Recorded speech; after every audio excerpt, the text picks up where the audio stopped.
Partakers' life issues. Government. All people all over the world live under some form of leadership or government. That government may be democratically elected, be a monarchy, or even an oppressive dictatorship. Whatever kind of government we find ourselves under, we have one. If there was not a government in place, as hard as it is to imagine, total chaos would reign and people would just do whatever pleases themselves, regardless of consequences, and in particular regardless of other people. Therefore, whatever government we live under, we have to ask ourselves, what does the Bible say should be our reaction and attitude to the government? By government, I mean all levels of government, from local authority to federal or national government. But first of all, let's look together at what the Bible has to say about the function of human government before going on to look at our responsibility to government and our communities. So firstly, the function of human government. In Romans chapter 13, Paul indicates that there are at least three functions of a human government: protection, punishment, and promotion. Protection. From the moment that Adam sinned in the book of Genesis, it was plainly obvious that human civilizations would need some form of restraint and law in order to protect their citizens from themselves and from other people. We see this clearly in Acts chapter 21, where the Roman soldiers step in to save Paul from being killed by other people in Jerusalem. Then we have punishment. Paul stipulates that duly appointed government officials and servants are to be considered as servants of God, even if they don't believe in God. And then promotion. Human government, Paul says, is to promote the broad spectrum welfare of all the community and not just select groups where its laws are in effect. So if that's the functions of human government, what is a Christian response to it? From the writings of Paul in 1 Timothy 2 verses 1 to 3, and the Apostle Peter in 1 Peter 2 verse 13 to 17, we see that it is clearly impossible to be simultaneously a solid Christian disciple and a poor citizen. As Christians, just as the government has responsibilities towards us, we also have responsibilities towards them. Firstly, we have a responsibility to recognize and acknowledge that God ordains the government. We see that from Paul's writing in Romans chapter 13, and Paul was writing when the Emperor Nero was in power and systematically persecuting and torturing Christians. We also see this thinking in the passage from 1 Peter.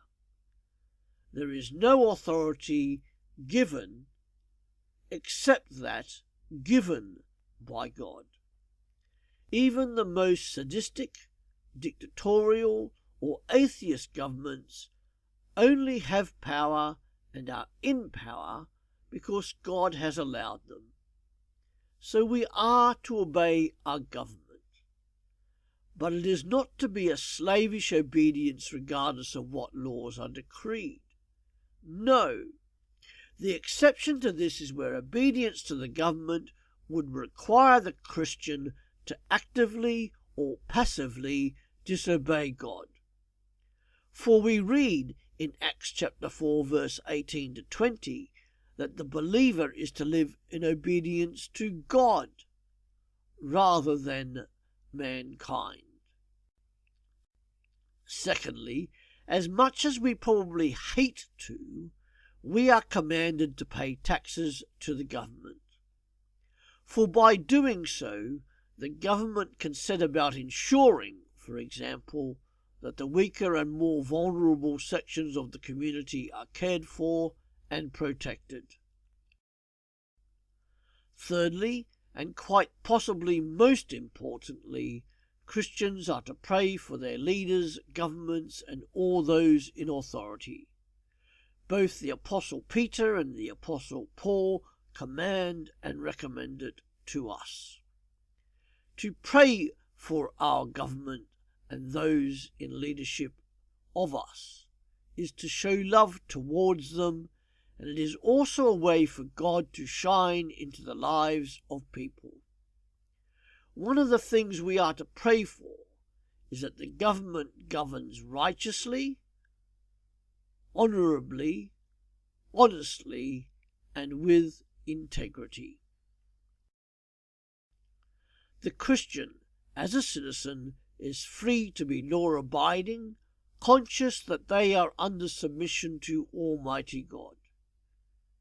It also means giving respect to all members of society, from the lowest to the highest. As Christians, we are to submit ourselves to our government and to be seen to live lives worthy of the gospel of Jesus Christ.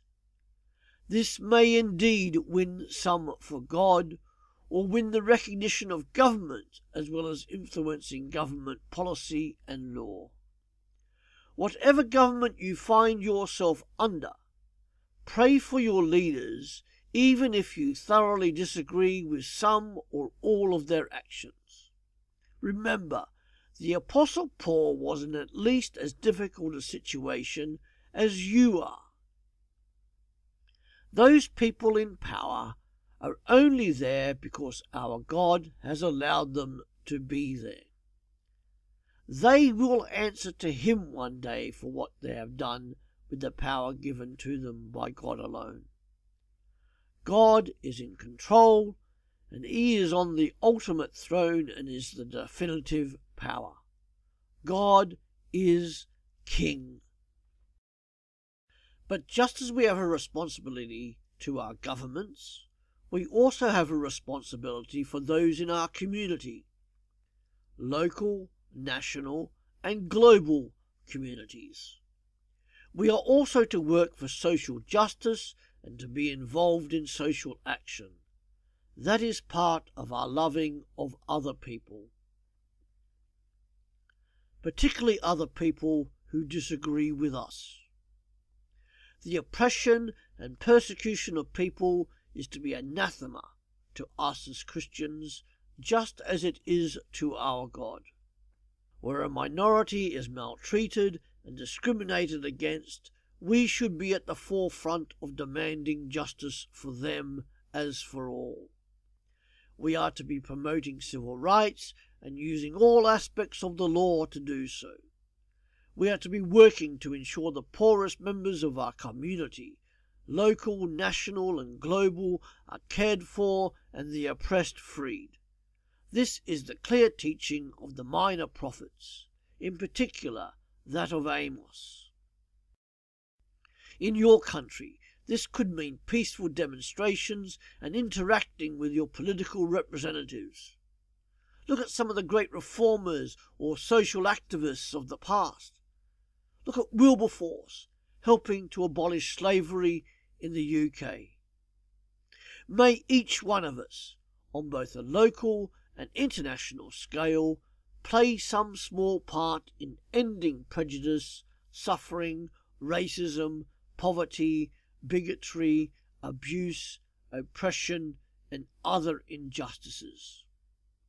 As John Stott once said, the reason for our acceptance of social responsibility is simple, uncomplicated compassion. Love has no need to justify itself. It merely expresses itself in service wherever it sees need.